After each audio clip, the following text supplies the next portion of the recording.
Y gracias por venir. Vamos a hablar hoy de la poesía árabe contemporánea, realmente moderna y contemporánea, porque también hay poetas, escritores, sobre todo de Oriente, de la poesía moderna, además de la contemporánea. Bien. Aquí tenemos dos poemas. Me gustaría que se fijaran sobre todo en la forma que tiene. La primera, la de arriba, está en árabe. Entonces es un poema clásico, tiene una serie de condiciones que tiene que cumplir, porque sigue una métrica muy estricta. Además, la métrica árabe es bastante compleja, realmente es bastante difícil. Tiene que tener el poeta, el escritor o incluso el receptor una sensibilidad muy grande en cuanto a la musicalidad de la poesía árabe para saber si este verso está bien escrito o no. La poesía árabe clásica tiene 16 metros.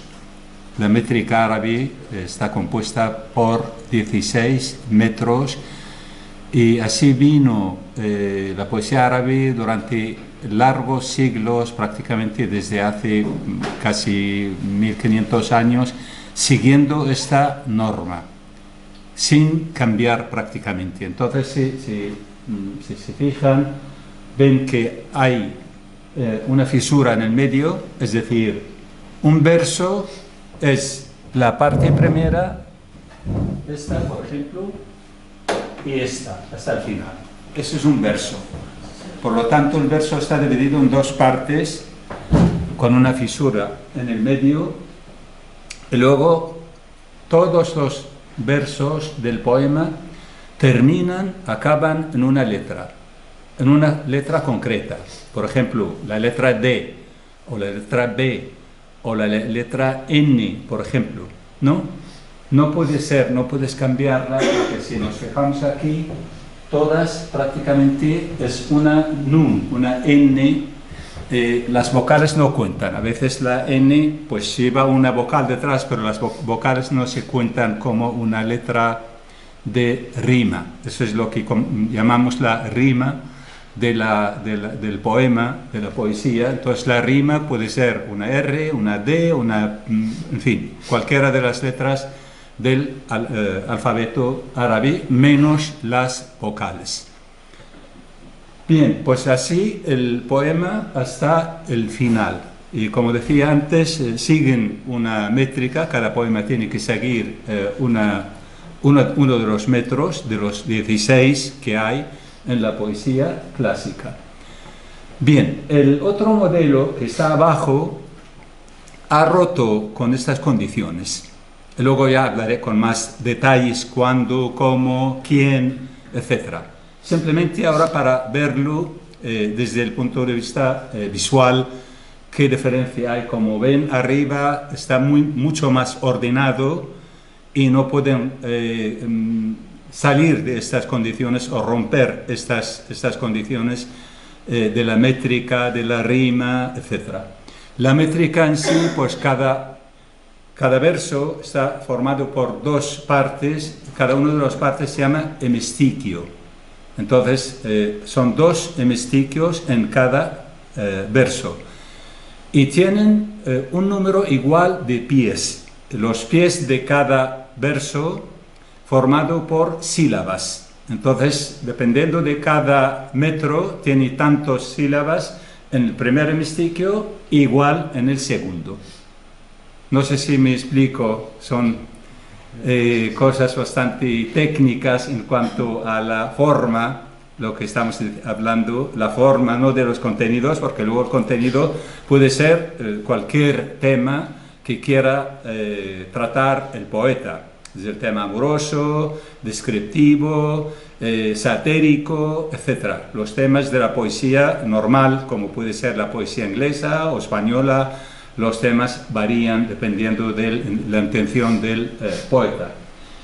Como decía antes, el poema de abajo justo ha hecho un cambio bastante importante. Ya no tenemos los dos hemistiquios de cada uno de los versos, tenemos versos, un verso en cada línea. Antes habíamos visto dos hemistiquios, ahora es uno único. Y además no respeta el número de sílabas. Hay versos cortos, otros largos, otros son más largos, etc. Y tampoco mantiene una única rima. Ya no hablamos de un poema que acaba en R o N, no.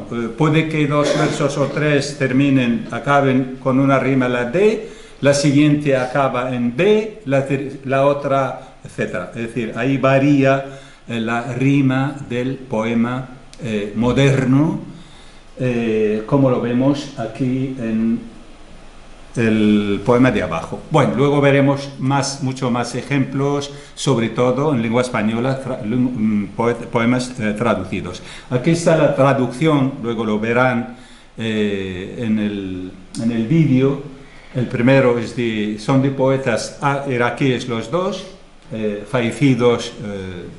Uno que escribió toda su vida, tiene una obra amplísima, falleció en el año 1999, el otro falleció mucho antes, en los años 63, que es el poema moderno.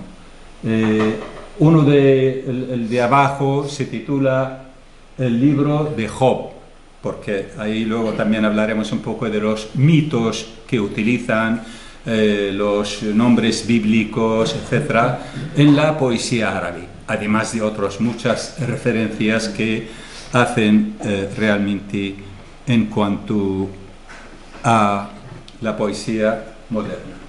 Bien, aquí tenemos un poema moderno, otro de los poemas modernos de otro poeta también iraquí, Abdulwahab al-Bayati. Él vivió aquí en España durante muchos años, en los años 90, prácticamente, bueno, el año 90 se marchó, estuvo desde el año 1980 hasta el año 1990, porque era consejero cultural de la embajada iraquí en España. Entonces aquí le publicaron un gran número de poemarios, de textos, una obra de teatro. Y es uno de los grandes poetas iraquíes. Me interesa un poco el texto por el contenido que tiene. Lamentablemente es muy pequeña la letra para verla, pero bueno. Dice, por ejemplo, الشمس والحمر الهزيلة والذباب وحذاء جندي قديم يتناول الأيدي وفلاح يحدق في الفراغ في مطلع العام الجديد يداي تمتلئان حتما بالنقود وسأشتري هذا الحذاء وصياح ديك فر من قفص وقديس صغير ما حك جلدك مثل ظفرك والطريق إلى الجحيم من جنة الفردوس أقرب والذباب والحاصدون المتعبون زرعوا ولم نأكل ونزرع صاغرين فيأكلون والعائدون من المدينة يا لها وحشا ضرير صرعاه موتانا وأجساد النساء والحالمون الطيبون.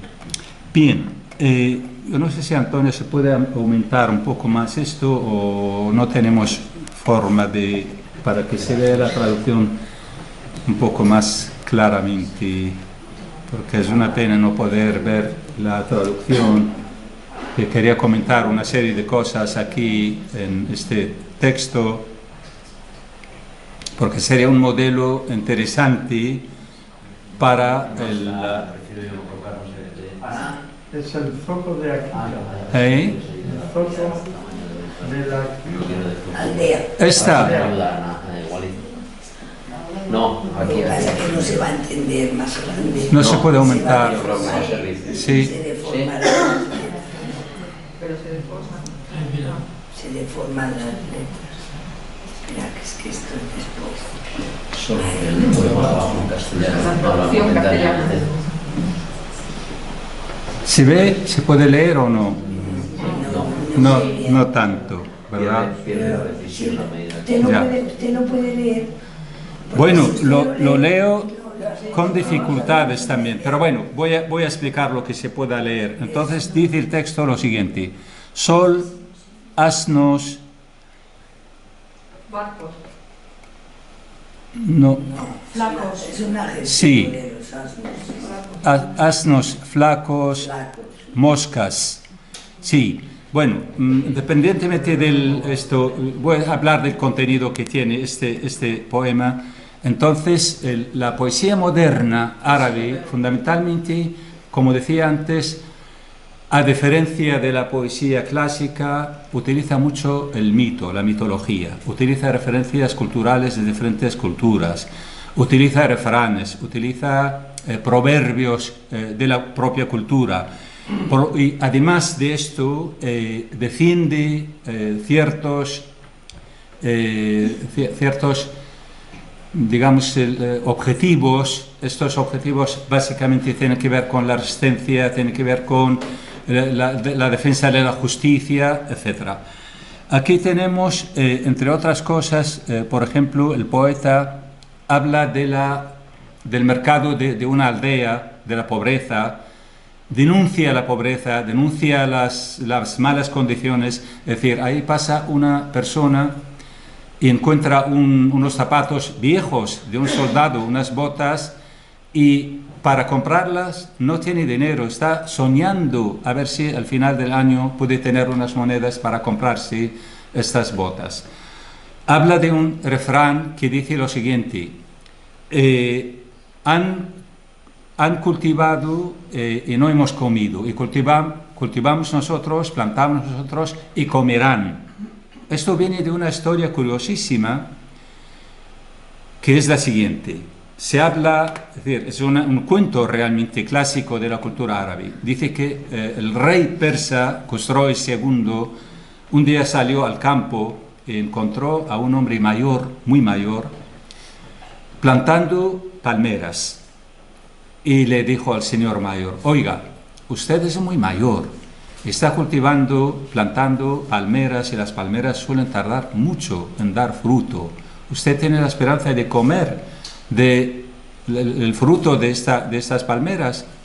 Entonces le dijo: plantaron y hemos comido, plantamos y comerán las siguientes generaciones. Le gustó mucho la respuesta, le dio una cantidad de dinero como compensa.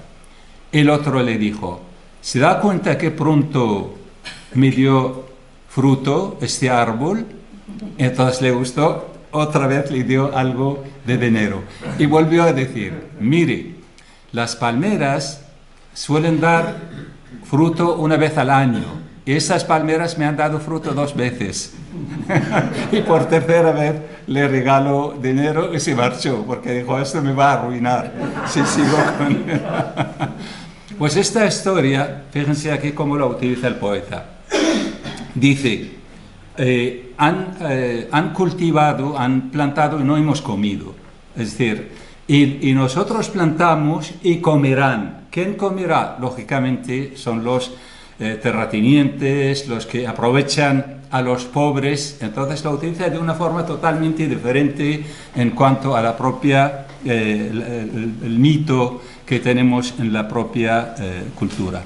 Y luego utiliza refranes también de la propia cultura árabe. Dice: nada rasca tu piel como tu uña, nada rasca tu piel como tu uña. Es decir, tienes que depender de ti mismo, nada te puede... la mejor ayuda la puedes tener tú de tu misma, de tu persona, no de otros medios. Bien, pues vamos a ver un poco el desarrollo que ha tenido la poesía en general, sobre todo la poesía... qué enorme ahora ahí. Ahora sí se puede leer. Es decir, como he dicho antes, la poesía clásica ha estado funcionando durante casi 1500 años prácticamente intacta. Todos los poetas escribían según este modelo, la poesía clásica.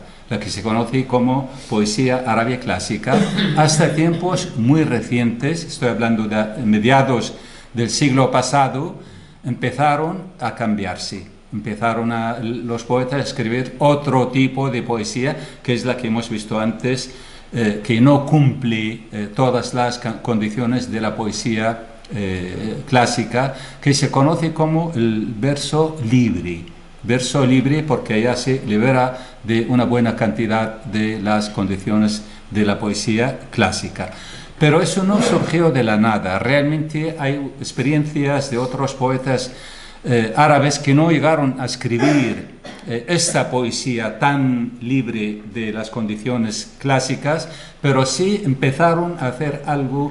Por ejemplo, ya no respetaban del todo la rima, cambiaban, por ejemplo, mantenían la métrica, pero la rima ya no. Por ejemplo, combinaban, como pasa con las muashajas en al-Ándalus, la poesía estrófica que inventaron aquí en el Andaluz, pues por ejemplo esta poesía combina, no respeta en la totalidad del poema todas las rimas, sino combina 2 o 3 rimas. Entonces tenemos antecedentes, y también antecedentes en Oriente, en países como Egipto, como Líbano, como Siria. Aquí tenemos la experiencia de Amin al-Rayhani, un poeta muy importante, un escritor sirio-libanés que acabó en Egipto, con algunas referencias bibliográficas. O Jurji Zeidan, un escritor, poeta, que escribió muchas novelas históricas sobre el profeta del Islam, sobre personajes importantes del Islam. También tenemos el grupo Diwan. Ese es un grupo que surgió en Egipto, sobre todo por medio de 2 escritores importantes. Diwan significa poemario. ¿Por qué razón se llamó el grupo así? Porque entre los 2 poetas publicaron un libro y le pusieron el título de Diwan. Entonces se reconoció el grupo con este nombre por el libro que escribieron. Entonces ellos han hecho algunos versos, algunos poemas que realmente se liberaba de una cierta condición o ciertas condiciones. Aquí tenemos, por ejemplo, el aroma de las flores. En fin, tenemos una serie de poemas en los comienzos del siglo XX. Estamos hablando de comienzos del siglo XX. Tenemos otros ejemplos, otras experiencias, como es el caso de Ahmad Zaki Abu Shadi, también un egipcio. O, en fin, tenemos aquí otros. Bueno, no he hablado de los poetas de Al-Mahjar. Ahí no lo he puesto aquí, pero es muy importante. Los poetas que fueron a América Latina y América del Norte, América del Sur, América del Norte. Muchos poetas árabes, escritores árabes, a comienzos del siglo XX acabaron en América del Sur o América del Norte, escapando del Imperio Otomano. Y esos hombres y mujeres también, había mujeres menos, pero la gran mayoría eran hombres, que acabaron ahí y formaron también asociaciones culturales, y una de ellas se llama precisamente Al-Osba Al-Andalusí, el grupo andalusí. Pusieron el nombre andaluz, Al-Andalus, como nombre del grupo. Entre ellos Gibran Khalil Gibran, no sé si seguro que a alguno les suena, Gibran Khalil Gibran, ¿no? Fue pintor, fue escritor, fue poeta, en fin, tiene una obra interesantísima este autor. Lo mismo hicieron ellos, han hecho este tipo de combinaciones, una serie de poemarios que no mantenían del todo las condiciones de la poesía clásica. Y también tenemos en Túnez un poeta bastante importante, que es Abul Qasim Shabbi. Digo poeta importante porque en realidad su poesía se utiliza muchísimo, sobre todo en las revoluciones, en las revueltas que hay en Túnez en el año 2011, por ejemplo. continuamente recitaban sus versos por la calle, los tunecinos, y también otros árabes en las diferentes capitales. إذا الشعب يوما أراد الحياة فلا بد أن يستجيب القدر. Es decir, el pueblo si quiere vivir tienen que romper o pueden romper las ataduras. Esto de los versos que se leía bastante en las revueltas. Bien, llegamos a un movimiento del verso libre en la década de los 40. Ese es el momento más importante en la historia de la poesía árabe, cuando se rompe totalmente ya, o casi totalmente, con la poesía clásica. Tenemos a tres poetas, una poetisa y dos poetas, o una, no sé si poetisa ahora es aceptable, porque yo creo que también a las mujeres les llaman poetas, pero bueno, yo sigo diciendo poetisa y poetas, pero da igual. Una es Nazik el-Malaika, los tres son iraquíes. Entonces, en el año 1947, en este año precisamente, la de arriba, Nazik el-Malaika, y el del medio, Badr Shakr Sayab, en el mismo año cada uno de ellos publicó un poema totalmente distinto a la poesía clásica. Es igual que el poema que hemos visto antes, lo del mercado del pueblo. Y bueno, ahí hay una polémica. ¿Quién empezó antes? ¿Cuál de los dos ha sido el pionero en ese sentido? Pero bueno, eso es una polémica sin sentido y no tiene mayor importancia. Lo importante es qué tipo de poesía han escrito y qué contenidos han tratado. La de arriba, Nazik el-Malaika, fue profesora de universidad, murió en el Cairo, creo que en el 2010. Casualmente fue profesora mía, me enseñó en la Universidad de Bagdad. Luego también el último antes he comentado, que había estado aquí en España durante casi 10 años, que era consejero cultural, que es el de abajo, Abdul Wahab el-Bayati. Entonces, esos tres han escrito este tipo de poesía empezando a mediados de los años 40 del pasado siglo.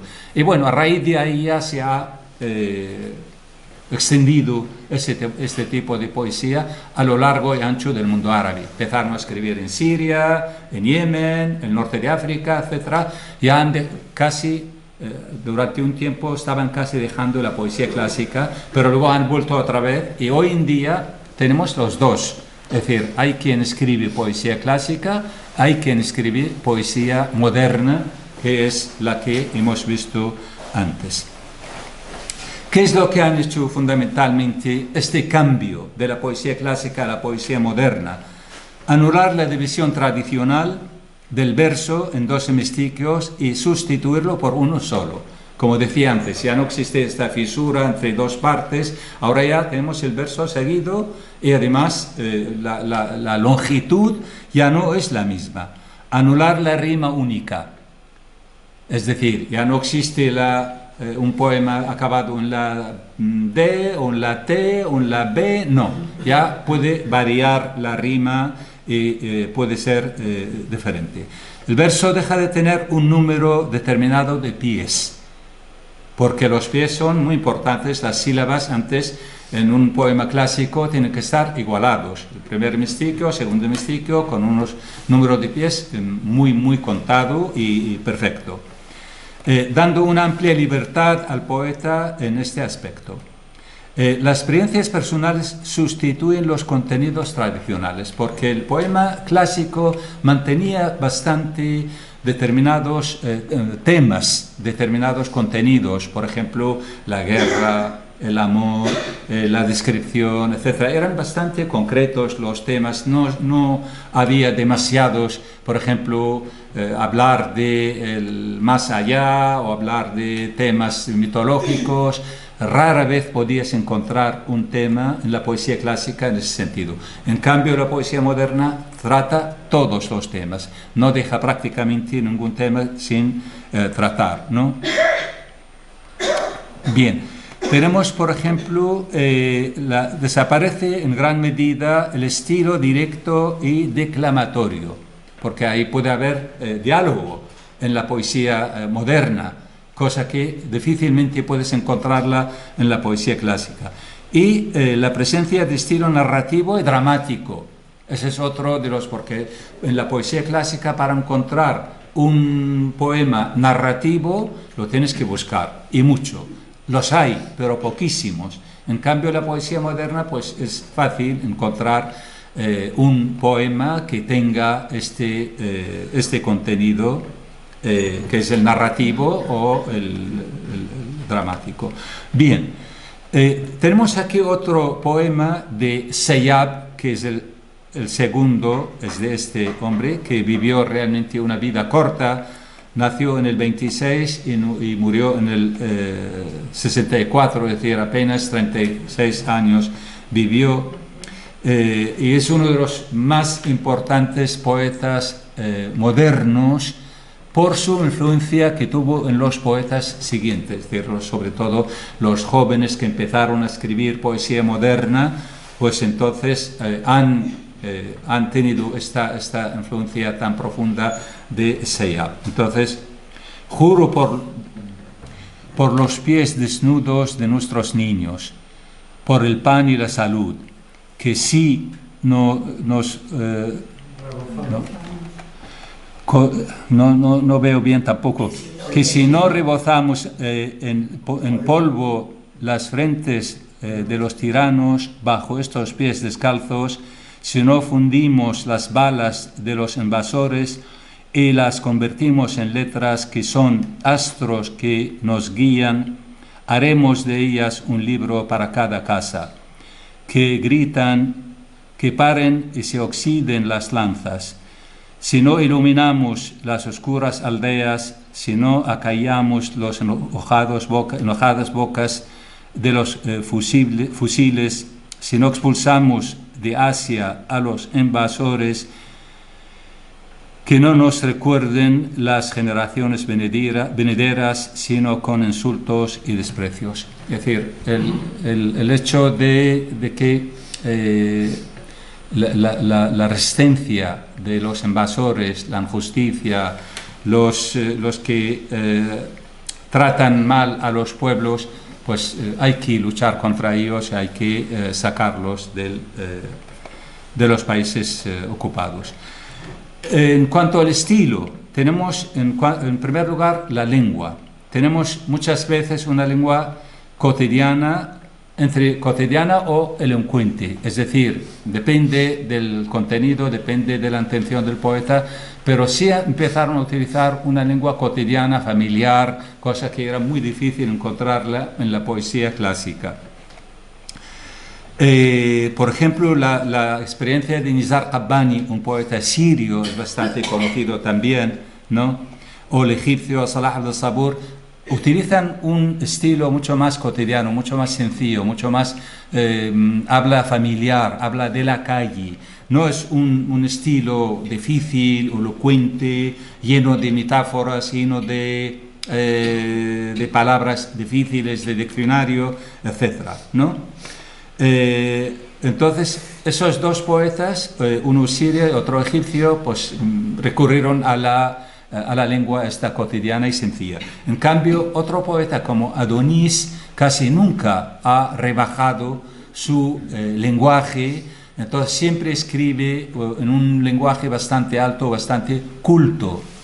Adonis, no sé si suena porque suele aparecer muchas veces en la prensa española, sobre todo en el ABC. La ABC continuamente hablan de él porque muchos años ha sido candidato al premio Nobel. Es bastante importante este poeta sirio-libanés, vive en Francia, ha tenido una historia larga con la poesía árabe porque ya en los años 40, 50 él fundó algunas revistas poéticas, sobre todo dedicadas a la poesía, en el Líbano, por lo tanto es bastante conocido, y ahora vive en Francia, también en Francia fundó alguna que otra revista, y bueno, ahora es muy mayor, tiene más de 90 años, y hasta hace poco era candidato varios años al premio Nobel, que nunca consiguió. Entonces tenemos dos modelos, uno es bastante cercano al lenguaje o a la lengua popular, cotidiana, familiar, y otro es mucho más culto en ese sentido. Bien. Aquí tenemos otro poeta del que hablamos de la lengua cotidiana, por ejemplo, cuando dice: al entrar en la ciudad pregunté por Han Ayub. Es como si fuera un habla natural, estás hablando con un amigo. Nadie me lo enseñó. Me recogí y dormí. El rostro de la ciudad era azul. Sus árboles se alargaban y se caían, más se alargaban y se caían. Y un tercero se alargaba. Sus calles eran un mar inmenso, del cual se asomaban rostros que vestían su desnudez. Entre el Irak y yo estaba la arena de Al Jazeera. Me dije: estoy acabado. Pero cuando abrí los ojos, vi los tuyos. El cielo seguirá azul como tus ojos. Tú en los árboles imaginarios y yo pinchado. Eres mi casa y mi biblioteca. Y el camino hacia la aldea de Siar me recogí y caminé. Entonces, como vemos, es un poco, bastante en sentido cotidiano, sencillo, lejos del uso de las metáforas, de los mitos, etc. En cambio, aquí tenemos otro poema que es de Adonis, precisamente, que es bastante más complejo, ¿no? Deseo. Si me abriera sus brazos un cedro entre los arboledas de hondadura y de años. No sé si hay alguien que pueda, por favor, sí. Deseo. Si me abriera sus brazos un cedro entre las arboledas de honduras y de años, si me guardara de las perlas y velas tentadoras, si yo tuviera sus raíces y se anclara mi rostro tras su triste corteza, me haría entonces nubarrones y rayos en lontananza este país de confianza. Mas todo ramo en las arboledas de honduras y de años, viviendo yo, es fuego sobre mi frente, fuego de fiebre, de perdición, que devora la tierra que me aguarda. Muchas gracias, Luisa.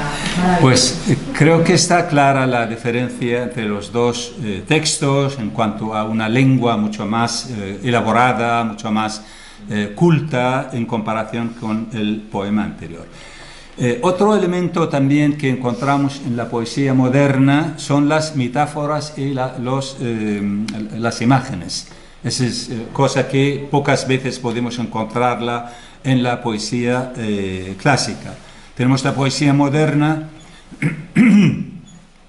que ha abandonado las condiciones métricas tradicionales, ha procurado sustituirlas por la imagen poética o por las metáforas. En la obra de Seiya, por ejemplo, considerada una de las mejores obras poéticas, encontramos una gran cantidad de este tipo, es decir, utiliza referencias griegas, mitos griegos, mitos árabes, referencias culturales, etc. Lo mismo encontramos también en la poesía de Adonis. Entonces, realmente es bastante común en cuanto a esto, en ese sentido. Los símbolos y los mitos, otro de los elementos que encontramos en esto. Entre los mitos y símbolos encontramos, por ejemplo, referencias a Gilgamesh. Es la lucha contra el tiempo, el paso del tiempo.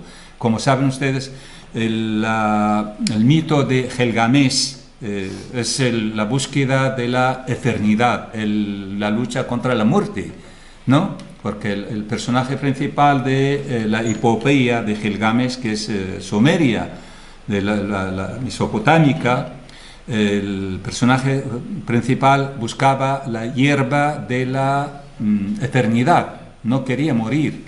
Eso es fundamental, la lucha contra la muerte, contra la desaparición. Ese es uno de los temas bastante comunes en la poesía árabe. O referencias griegas, mitos griegos, como por ejemplo Sísifo o de la propia mitología árabe, como Antara o como, en fin, tenemos un gran número de referencias. También encontramos referencias de Jesucristo, de la propia religión, como decía, de referencias bíblicas, de la Biblia tanto judía como la cristiana. La historia de Job la encontramos también, o Lázaro, en fin, ahí tenemos un gran número de referencias míticas en ese asunto. Los temas. Yo decía antes que la poesía clásica realmente tenía unos temas bastante limitados. En cambio, la poesía moderna ha ampliado muchísimo, han abierto el abanico a un gran número de temas y vamos a ver algunos de ellos. Por ejemplo, tenemos el paso del tiempo y la muerte. Entonces, encontramos esto como un tema esencial de muchos poetas que intentan luchar contra esto. El tiempo es bastante preocupante para el ser humano porque ve que va acabando sus días, o el tiempo le va atropellando en todos los sentidos. Entonces, pues hay muchos poetas que habitualmente tratan este asunto. Aquí hay un poeta que es Sayyab, uno de los tres poetas anteriores, tiene un poema titulado Se ha marchado el día. Luisa, ¿te importa? Por favor, si no te importa, lo lees aquí también. Su mecha se ha apagado sobre el horizonte que arde sin fuego, y tú te has sentado esperando la vuelta del Sinbad de su viaje.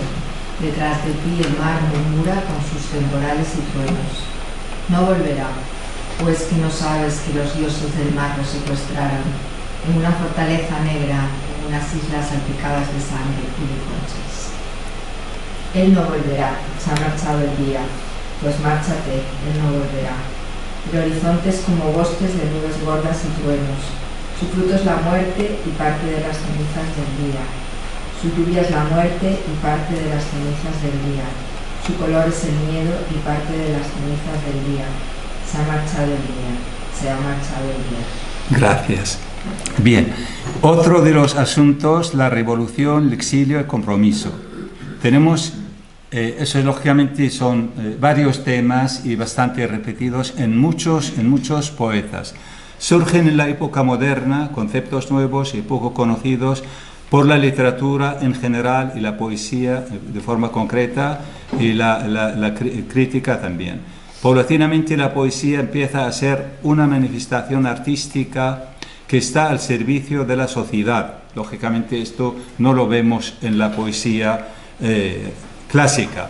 El espíritu revolucionario nace entre los intelectuales árabes a mediados de los años del siglo pasado, porque estamos hablando de después de la Segunda Guerra Mundial, que todavía los países árabes no se sentían libres por el hecho de la influencia de los diferentes colonialismos, y en aquellos años ya empezaron a darse cuenta, había una conciencia bastante generalizada entre los intelectuales, entre los profesionales de diferentes profesiones, el hecho de la necesidad de liberarse. Bueno, teníamos ahí la guerra de Argelia, por ejemplo, que duró tantos años.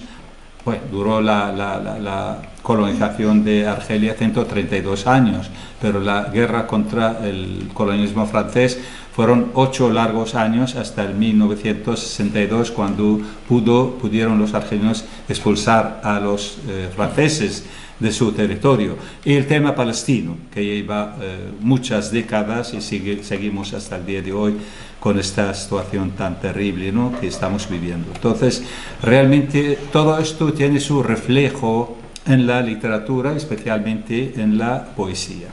El tema de la ciudad.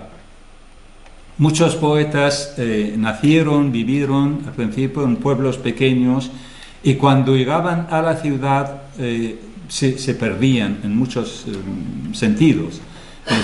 Se veían totalmente desprotegidos preocupados porque la ciudad los destruía a algunos o a muchos de ellos, encontraban grandes dificultades para adaptarse a la vida de la ciudad, y todo esto también está reflejado en sus versos, en sus poemarios, en su postura, etc. Tenemos aquí uno de los egipcios, Ahmed Abdul Mu'ti Hijazi, por ejemplo, dijo, cuando llegó a la ciudad del Cairo, procedente de una aldea, se encontró solo y desprotegido. Entonces, esta circunstancia lo ha expresado en un diwan suyo, en un poemario. Pasa lo mismo en otros poetas como Muhammad Ibrahim Abu Sinna, por ejemplo, y en otros muchos. Realmente son muchos los poetas que han tenido esta circunstancia, esta experiencia dura, difícil con la ciudad. El tema de la resistencia, que es un tema muy importante sin ninguna duda, porque resistir no solamente el tema del colonialismo es uno de ellos, pero todo tipo de injusticia, porque el mundo árabe, como muchas naciones, han sufrido y siguen sufriendo de efectos del colonialismo, pero también de los terratenientes, las injusticias sociales, la explotación laboral, etcétera, etcétera, etcétera. Entonces, pues hay poetas que han estado denunciando todas esas circunstancias, especialmente el tema del colonialismo. Es decir, ese es uno de los temas bastante repetidos. Vemos, por ejemplo, el poeta Mahmoud Darwish. Mahmoud Darwish es un poeta palestino, quizá el más conocido en Occidente, también a nivel del mundo árabe. Ya fallecido, él trabajó con la autoridad palestina unos años, pero luego no estaba cómodo, lo dejó y empezó a criticar. Tanto su crítica fundamental va hacia Israel, que duda cabe, ¿no? Pero también criticó a la autoridad palestina. Tenemos Samih al-Qasim, Tawfiq Ziyad. Es decir, en este apartado podemos encontrar a poetas de mayoría palestina. No son los únicos, pero sí la mayoría son palestinos, porque la causa palestina también ha sido tratada, denunciada por poetas como Nizar Qabbani, como el Bayati, como otros muchos que no son palestinos, son iraquíes, son sirios, son jordanos o son marroquíes, por ejemplo. Entonces todo el mundo árabe haya tenido una especie de aportación en el tema palestino. Por ejemplo, aquí tenemos un poema de el Bayati,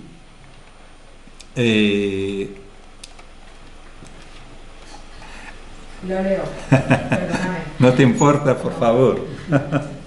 La guerra de las palabras, las espadas de madera, las mentiras, los jinetes de aire en los cafés del oriente nos machacaron. Nosotros no matamos nunca un camello, ni siquiera una perdiz.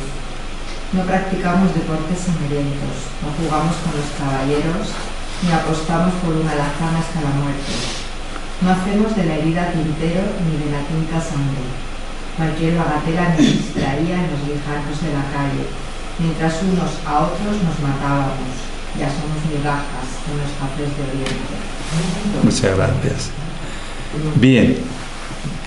Y aquí hay otro poema que es de Mahmoud Darwish, palestino, que he dicho antes, que es el más conocido en cuanto a los poetas palestinos, y este poema es bastante conocido en el mundo árabe y también fuera del mundo árabe, porque representa realmente el espíritu del palestino, de los palestinos. Escribe que soy árabe, soy nombre sin apodo, espero paciente en un país en el que todo lo que hay existe airadamente. Mis raíces se hundieron antes del nacimiento de los tiempos, antes de la primicia de la hierba.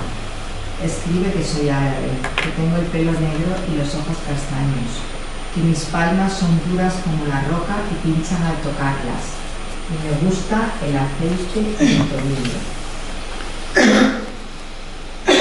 Que vivo en una aldea perdida, abandonada, sin nombre en las calles, Escribe que soy árabe, que robaste las viñas de mi abuelo y una tierra que araba yo con todos mis hijos, que solo nos dejaste estas rocas. Escribe pues, escribe. No aborrezco a nadie, ni a nadie robo nada, mas cuidado con mi hambre y con mi ira.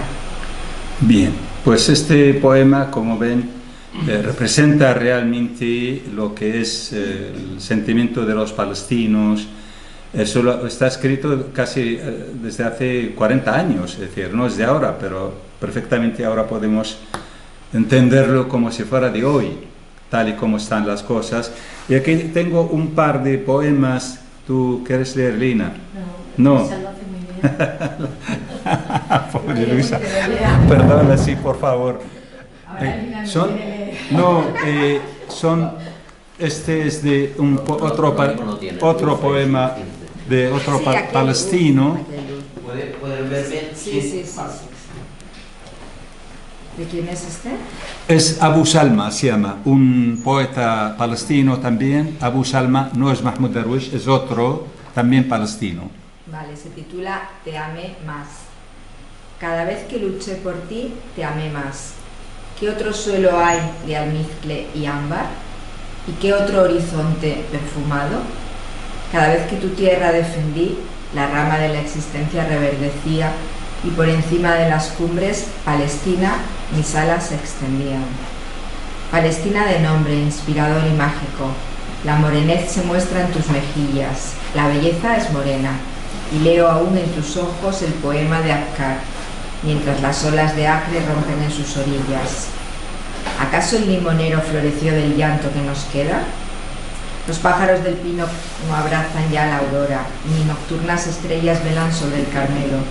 Los huertos y nosotros echaron a llorar y empobrecieron los jardines, y las cepas rojizas se han partido en mil velos.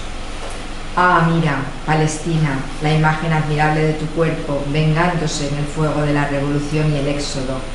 Solamente una patria es liberada si el pueblo se libera.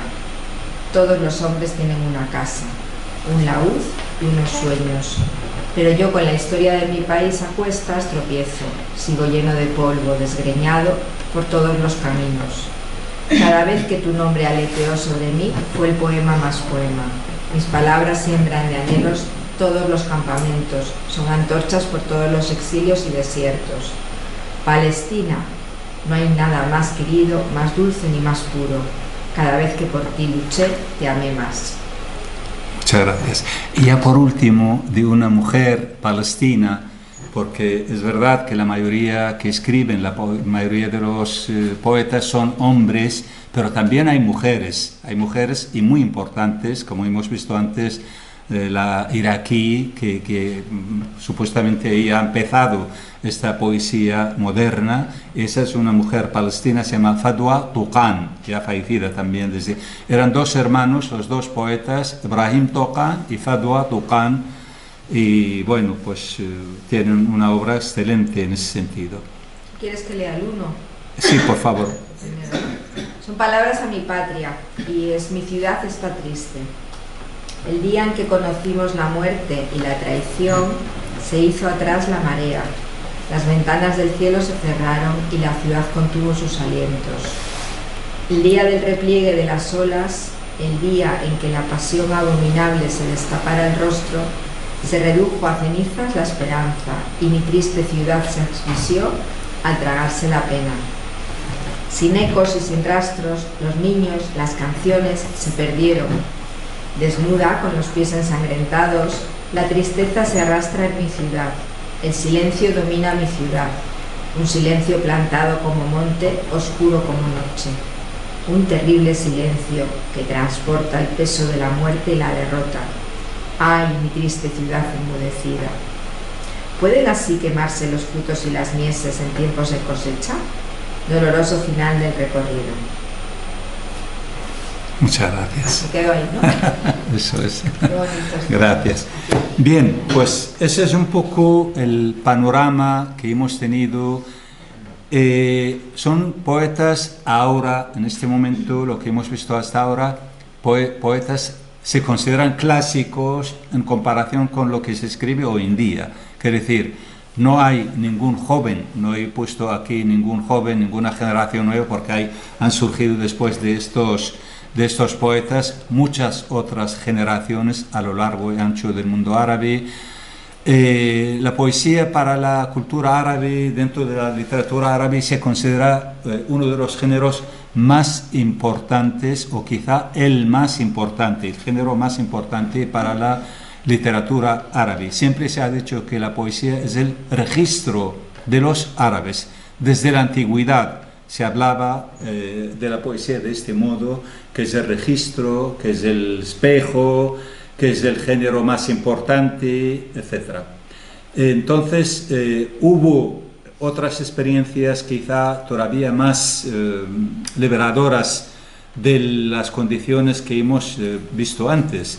Es decir, el primer paso fue la poesía del verso libre, que se ha liberado de una cantidad importante de condiciones de la poesía clásica, pero hay otros, inventaron otro tipo de poesía que la conocen como poesía, el verso en prosa o la poesía en prosa.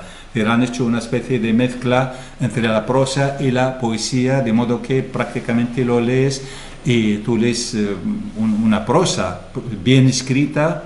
Desde el punto de vista literario también utiliza todo tipo de referencias, metáforas, mitos, etcétera, con una corrección lingüística alta, pero difícilmente encuentras ahí musicalidad, falta la musicalidad, y para los árabes la poesía es música.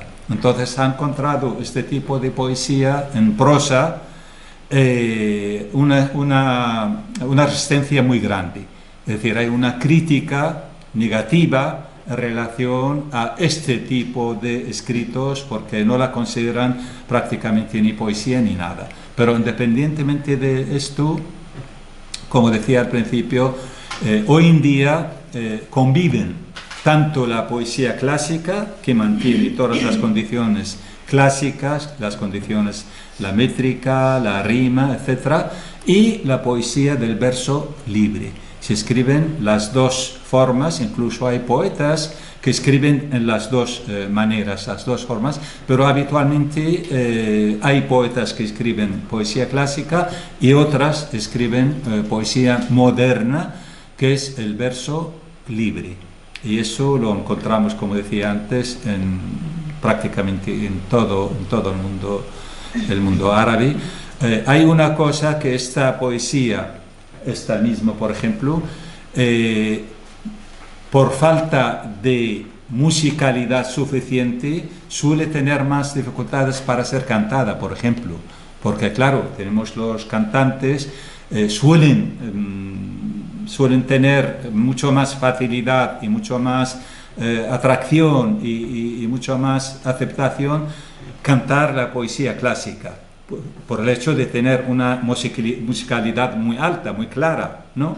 En cambio, ese tipo de versos, de poemas modernos, siempre la dificultad es mayor. No quiere decir que no lo han cantado nunca, sí, también este tipo de poesía se ha cantado, pero es mucho más presente en las canciones la otra poesía, que es la poesía clásica. ¿En los colegios se enseñan ambas? Sí, se enseñan ambas, las dos formas se enseñan dependiendo de, pero habitualmente, digamos, por razones de no querer aceptar del todo la poesía moderna, porque encuentra resistencia. Hay una resistencia en cuanto a la poesía moderna, y hay quien la rechaza también, pero bueno, ahora es difícil que la rechacen del todo, pero todavía hay un sector social de los más clásicos que no aceptan la poesía moderna, pero sí, dentro de los programas de literatura en los colegios, en los institutos, existen los dos, se aprenden las dos, más la poesía clásica que la moderna. Y la lengua árabe tiene la curiosidad y la circunstancia tan inusual, diría, el hecho de que la poesía más antigua, eso es imposible, digamos, aplicarlo o entenderlo dentro de otra cultura como la española, la inglesa, etcétera, porque hoy en día, por ejemplo, el Miocid en lengua española, ¿no? Hay una traducción a la lengua moderna, porque si no, no entendemos una buena parte de lo que existe en la poema del Cid, o por ejemplo, Milagros de Nuestra Señora, o cualquier otro libro de los clásicos en lengua española, pues hay una traducción moderna al castellano moderno, ¿no? Porque lo mismo pasa en inglés. La lengua de Shakespeare, por ejemplo, hoy en día los ingleses no la entienden del todo, ni mucho menos. Necesitan una traducción moderna al inglés moderno. Eso pasa en la mayoría de las lenguas. En árabe no pasa esto, porque la lengua árabe realmente prácticamente se ha mantenido en cuanto a estructura, gramática, etcétera, etcétera. Es la misma desde su nacimiento hasta ahora. Los niños, los adultos, en los colegios, en los institutos, todavía leen, estudian en el colegio los poemas del comienzo del Islam. Imagínense, todavía, estamos hablando de 1400 años, 1500 años. La poesía de aquellos tiempos se enseña hoy en día tal cual.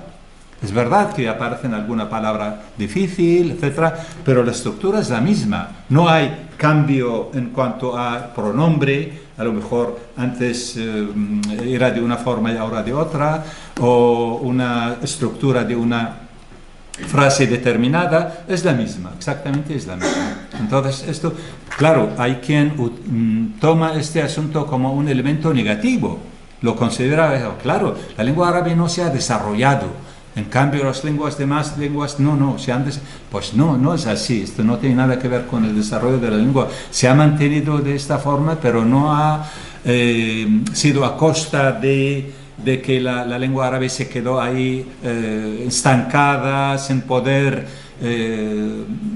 ser moderna, aceptar la modernidad, la ciencia, etcétera, etcétera. No es así, porque sí, esto ha sido una crítica y todavía sí, quien habla en esos términos críticos en cuanto a la lengua, o por ejemplo considerarla una lengua literaria, poética, pero no científica.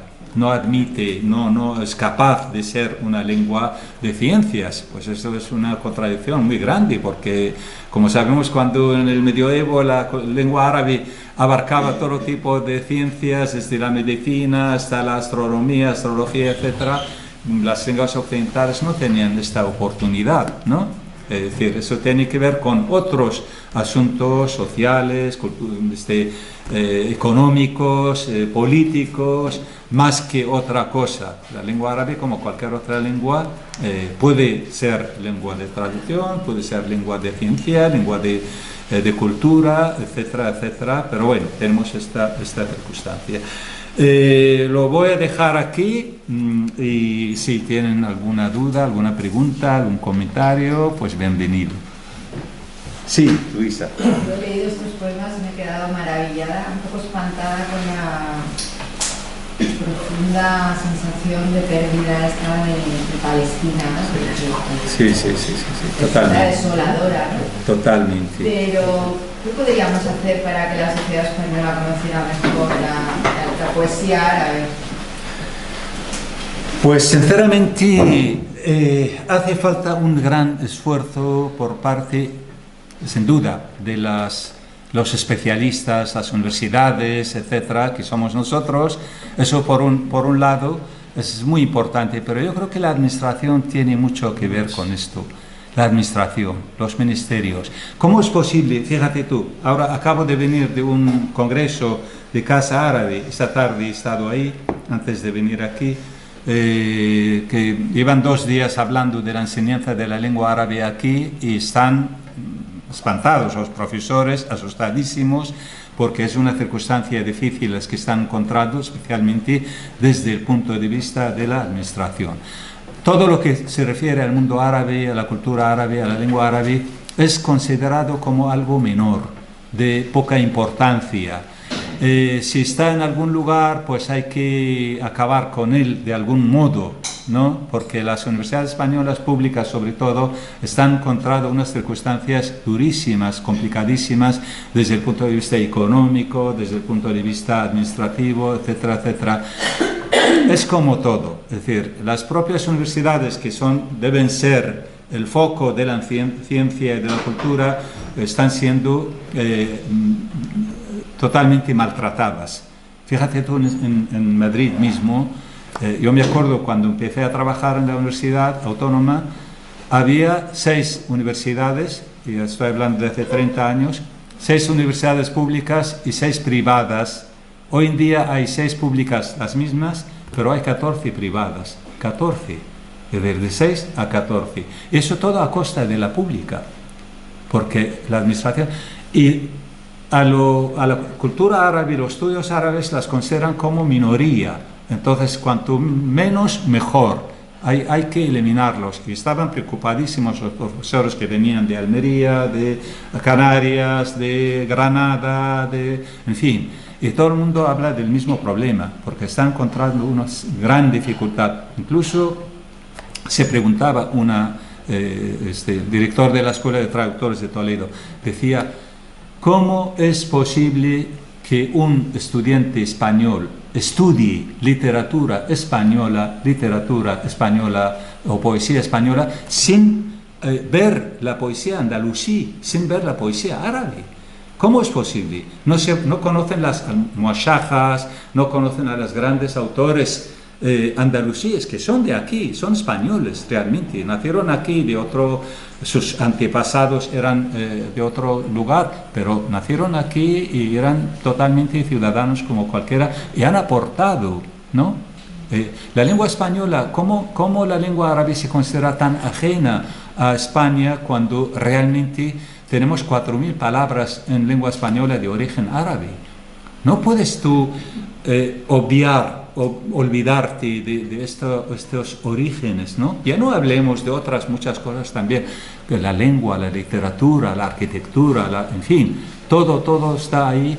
Y es decir, si la administración no ayuda, no intenta explotar todo esto desde el punto de vista positivo, queda el esfuerzo que hacen las personas como hacemos nosotros, intentando dar a conocer lo que hay en círculos muy reducidos, y eso es un poco la circunstancia. Entonces, pues dentro de lo que cabe es esto, el esfuerzo personal, pero la verdad es que es una lástima que pase esto.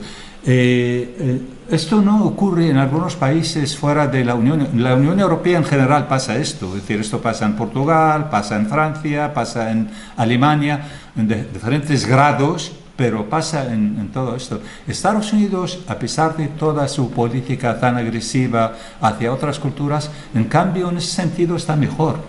Es decir, en las universidades hay más margen, hay más posibilidades, los profesores tienen mucho más medios para poder trabajar estos asuntos. Ayer mismo estuvimos hablando con un profesor por Zoom de la Universidad de Cornell, y nos decía, por ejemplo, cómo el número de los alumnos que tienen becas, tienen apoyo administrativo, etcétera, etcétera. Los propios profesores tienen más medios porque pueden tener más grupos, es decir, vienen 40, 80 alumnos, no los meten todos en la clase, los clasifican. La gente que viene del mundo árabe, los que tienen antecedentes árabes en la familia, no lo puedes mezclar, no puedes mezclarlos desde el punto de vista de la enseñanza, porque ya tienen ellos conocimientos de la lengua árabe, por ejemplo. Pues es mejor que estén en un grupo diferente a los que no conocen nada. Entonces, todo esto ellos lo pueden hacer porque tienen medios, hay profesores, hay salas, hay sitio, hay financiación, hay dinero. Y aquí nada, todo lo contrario. Y todo esto realmente afecta. Fíjate, en cambio, que hay como mucha demanda. Yo conozco muchas personas que te dicen: ¿dónde puedo ir a aprender árabe? Porque no hay academias, los institutos no siempre dan esa opción de lengua. Pero la gente sí que tiene mucho... Y después las empresas que tienen intercambios económicos quieren tener personal que domine el árabe para cualquier transacción, viajes de trabajo, ¿no? Sí, sin duda. Aparte de lo público que no se haga bien, ¿por qué a nivel privado las asociaciones estas árabes no potencian academias donde se enseñe el árabe, ¿no? Pues ese es el gran problema.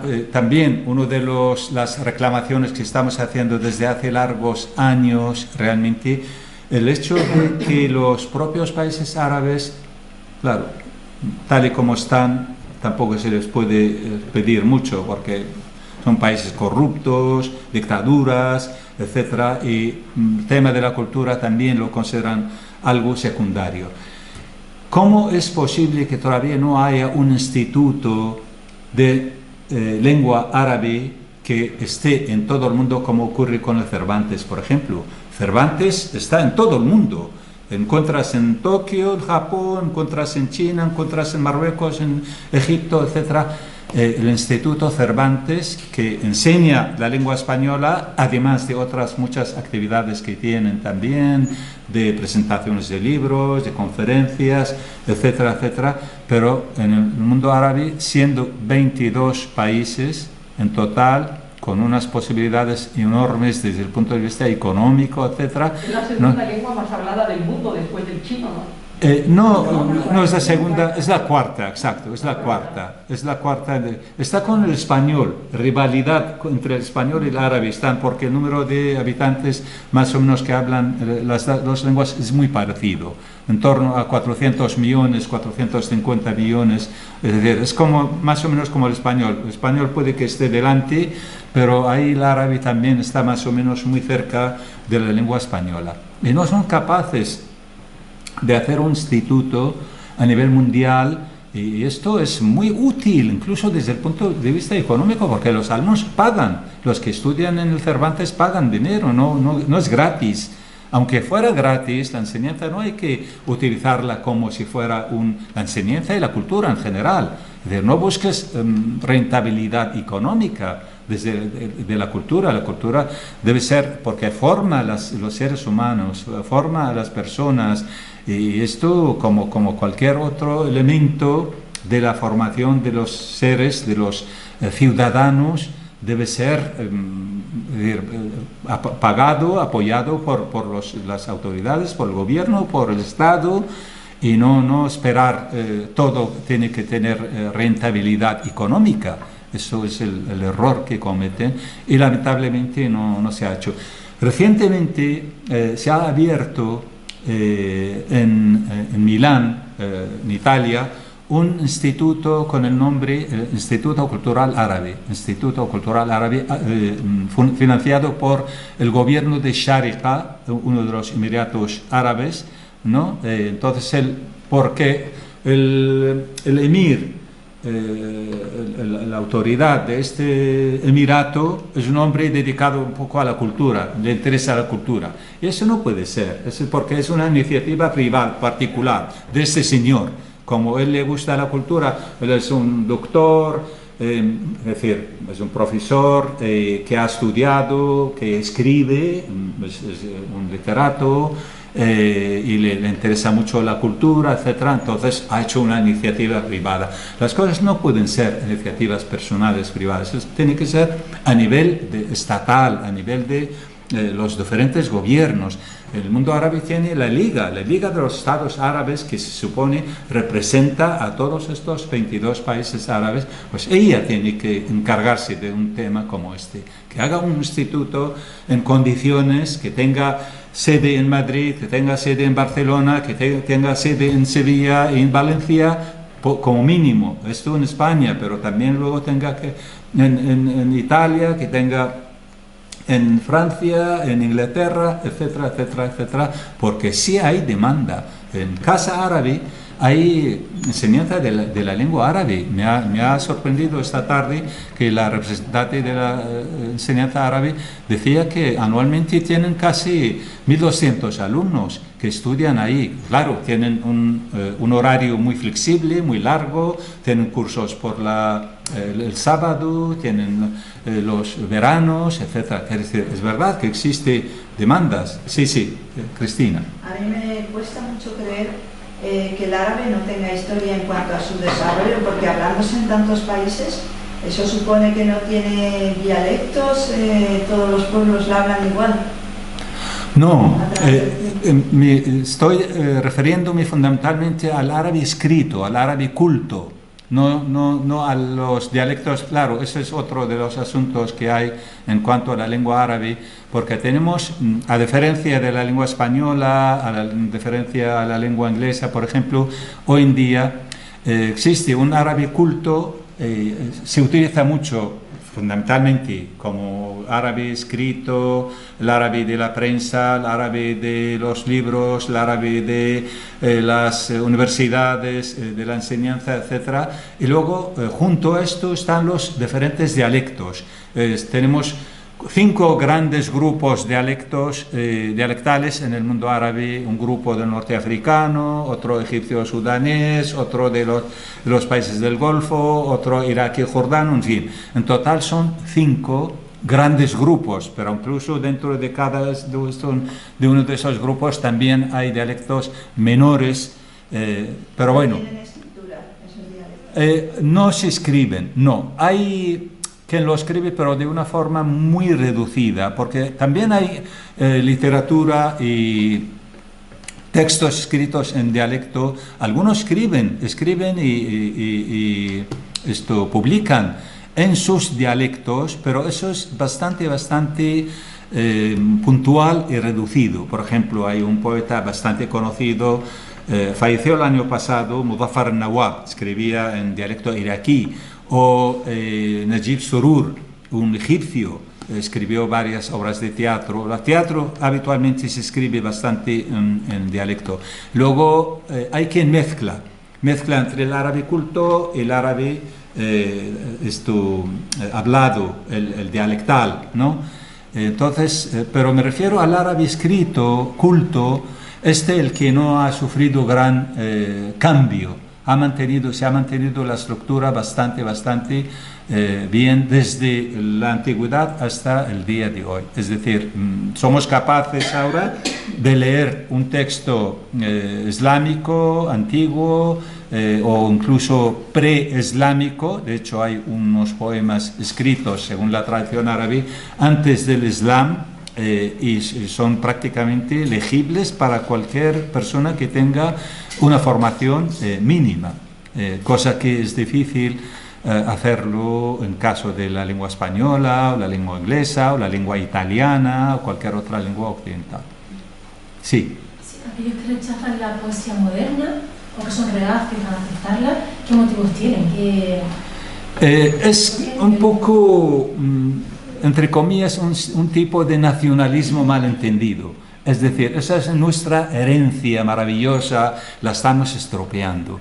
En ese sentido, fundamentalmente lo que piensan, es decir, la poesía clásica es algo sagrado, es tan bonito, tan perfecto, y cómo es posible ahora estamos haciendo esto, liberándonos de las condiciones de la poesía. Ya no es poesía, esta poesía que se está escribiendo para los que lo rechazan, dicen que ya no es poesía esta, porque le falta el espíritu fundamental de la poesía, que es la musicalidad. Tiene musicalidad, pero no tiene nada que ver con la poesía clásica. No respeta la rima, no respeta el número de los pies de cada. Entonces, para los que la rechazan por esta razón. Es decir, piensan que eso es una herencia que ha recibido, una herencia sagrada, entre comillas, muy bonita, muy preciosa, y hay que mantenerla, hay que respetarla. No podemos estropearla. Entonces, para ellos están estropeando la poesía. Pero bueno, esto cada vez hay menos, y afortunadamente hoy en día aceptan las dos. Consideran la poesía clásica por un lado, y de hecho hay muchos poetas que escriben todavía poesía clásica, y por otro lado hay otros muchos también escriben la poesía del verso libre. Ahora, lo que no es nada bien visto es el otro tipo de poesía que ha dejado prácticamente la mayor parte de las condiciones de la métrica y la rima, etcétera, etcétera, que llaman poesía en prosa.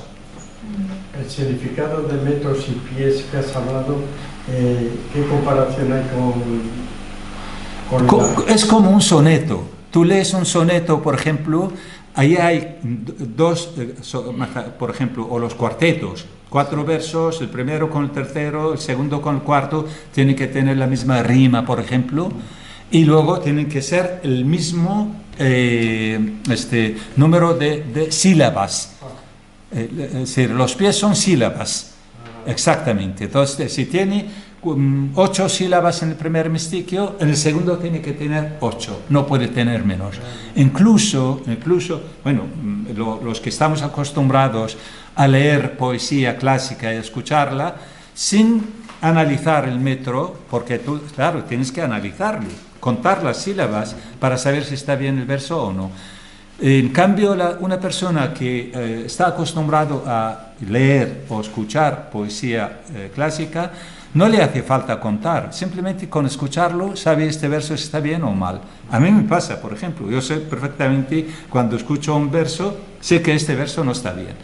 Antes de analizarlo, puedo analizar y decir, mira, aquí hay un problema. Pero tú solo escucharlo ya sabes que no funciona, tiene algún problema. Entonces son sílabas que... La poesía occidental contemporánea ha roto ya todos los esquemas de la métrica, de los versos y tal, porque son tan reacios al meterlo. Bueno, son diferentes formas de ver las cosas, como decía, porque la poesía árabe la consideran como algo demasiado bonito para estropearlo, ¿no? Pero claro, por otro lado, me he olvidado decirlo realmente, es decir, la poesía del verso libre, esta poesía que ha escrito Mahmoud Darwish, lo que han escrito otros poetas, han tenido mucha influencia de la poesía occidental. Es decir, ese era un elemento que no lo he dicho antes, lo digo ahora. Es decir, realmente se dice sobre todo, o bien Nazik al-Malaika, la mujer que fue la pionera en ese sentido, o Badr Shakr Sayyab, especialmente el segundo de los 3 poetas, había traducido el poeta Sayyab, un poema de Eliot, el poeta inglés Eliot, ¿no?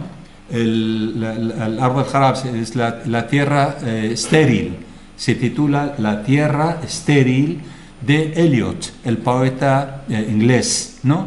Entonces, esto fue una influencia directa para que los poetas árabes empezaran a escribir esta poesía que ya se ha liberado de la mayor parte de las condiciones de la poesía. Es decir, hay un contacto, no es que estuvieran absolutamente al margen, porque la traducción después fue una labor habitual, bastante habitual, de los poetas árabes, sobre todo los que conocían lenguas, conocían el inglés sobre todo en el inglés, es decir, del inglés, porque influencias del italiano, del español, etcétera, es mucho más reciente, mucho más reciente. Antes no existía este contacto con la lengua española, ya no solo con la poesía, incluso con la novela y con otros géneros literarios, porque todo esto ya es más moderno, de tiempos más recientes. La novela latinoamericana, por ejemplo, el boom de la novela latinoamericana, cuando surge aquí, pues pocos años después, en el mundo árabe empiezan a traducir. Aquí García Márquez, Vargas Llosa, Borges, etcétera, etcétera, que son introducidos. Pero mucho antes eran conocidos los que escribían en lengua inglesa, tanto norteamericanos como británicos. Pero bueno, no sé si he contestado la pregunta, porque en realidad... Y otra cosa, bueno, quizás no tengan... que yo leo la poesía esta, muy preciosa, pero un poco pesimista, como no puede ser de otra forma, y un poco propagandista. Quizá ha sido un poco mi culpa también, he traído estos poemas. No quiere decir que no haya, ni mucho menos, otro tipo de poesía alegre, amorosa, que hable de la naturaleza, hable de otras cosas más amables. No, existe también. Casualmente, bueno, el primer poema era nostálgico. Es decir, habla el poeta de su amor hacia el río Tigris, que simboliza a su país, etcétera. Pero sí, se han traducido se ha escrito prácticamente todos los temas han sido tratados en la poesía. Pero no sé, yo por quizá también psicológicamente, como uno está tan afectado por lo que está pasando en esos países, te llegan este tipo de versos y de poesía porque representan tus sentimientos, ¿no? No se me ha ocurrido traer un poema alegre que hablara de los pájaros y los árboles, porque no veo el momento, ¿no? Es decir, sin darme cuenta, he traído la mayor parte de los poemas que son de resistencia, de dolor, de... Son los que más te llegan, bien. ¿Eh? Son los que más llegan. Claro, sí.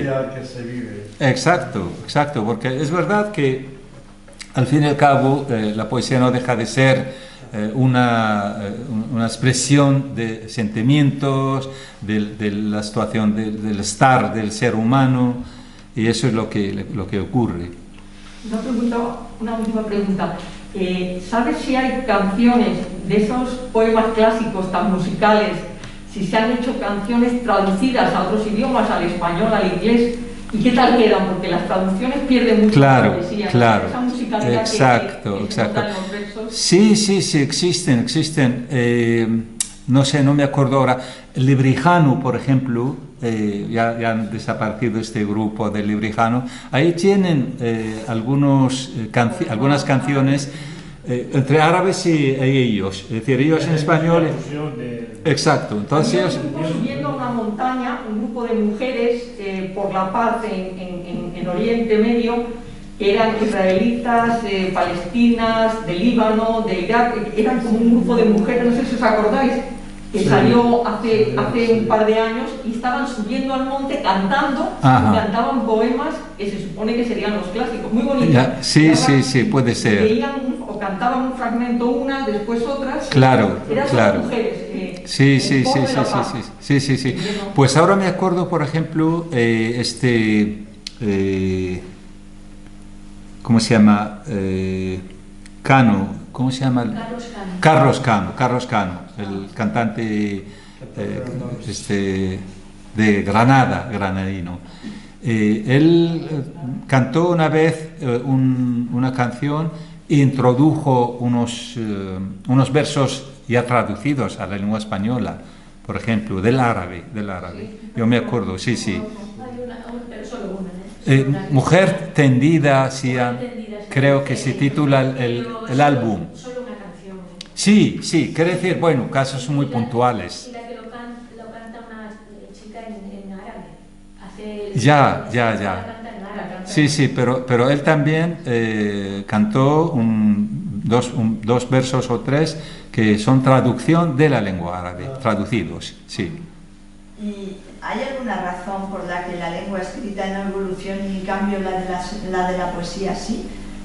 No, la poesía ha cambiado no la lengua, sino, bueno, la lengua ha utilizado la lengua más cotidiana, porque es cierto que existen, porque las lenguas podemos utilizarlas de diferentes modos, como sabemos, ¿no?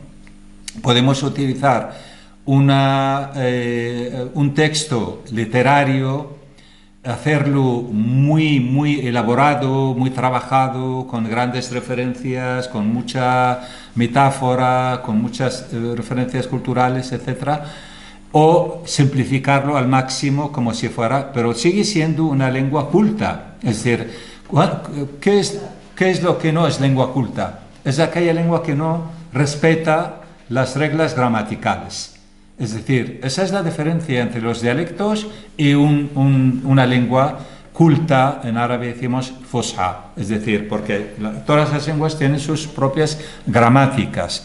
El sujeto tiene que ir de una forma, el objeto tiene que ir de una manera, el objeto directo, objeto indirecto, etc.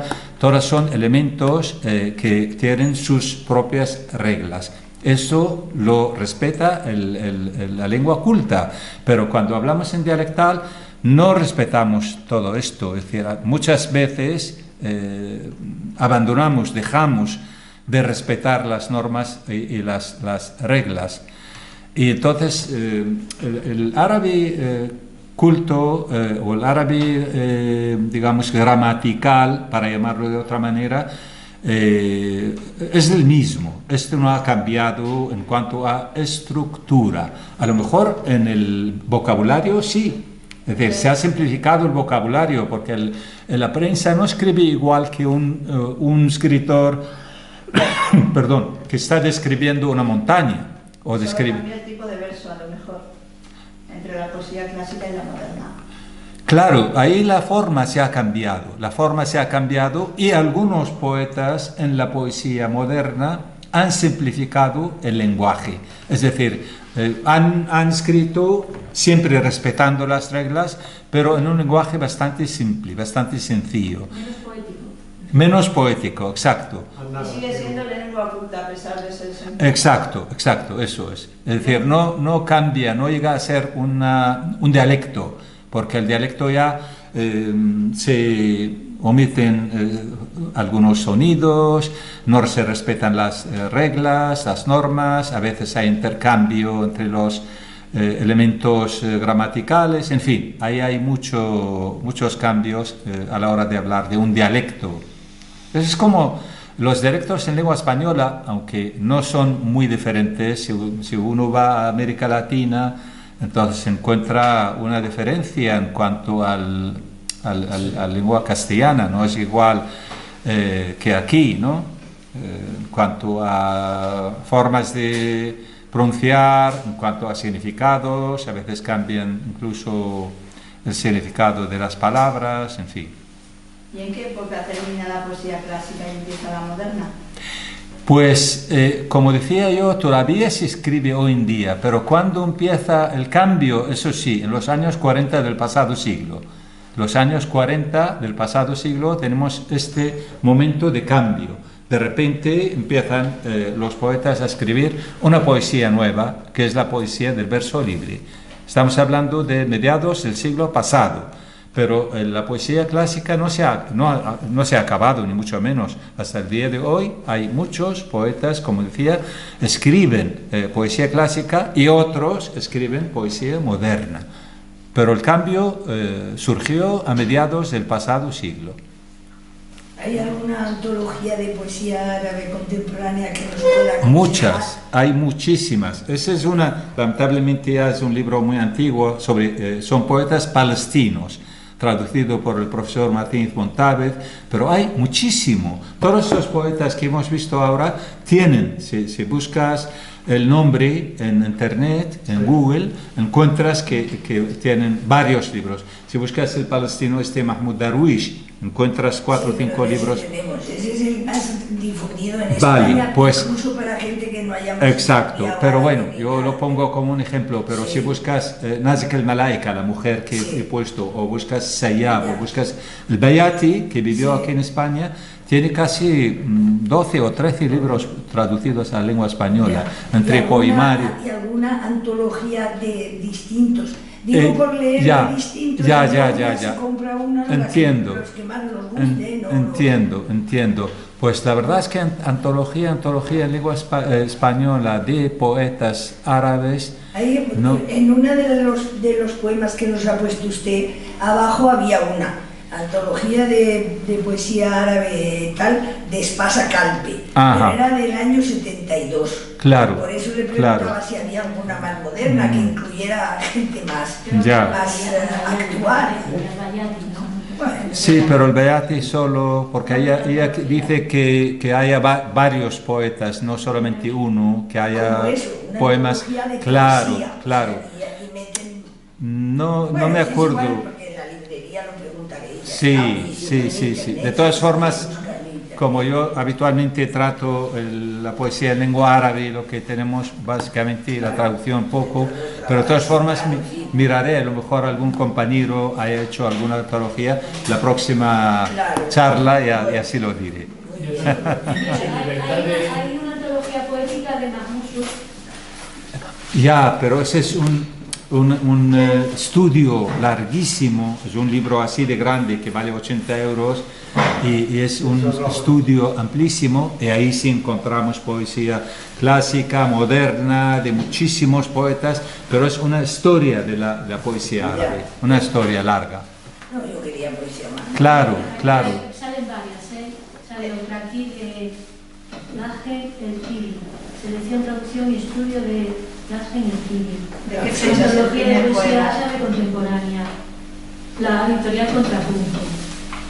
Ya, muy bien. Sí, tiene que haber algunos más, sí, sí. Y van de poesías de mujeres aquí también. Sí, muy bien. Hay varios.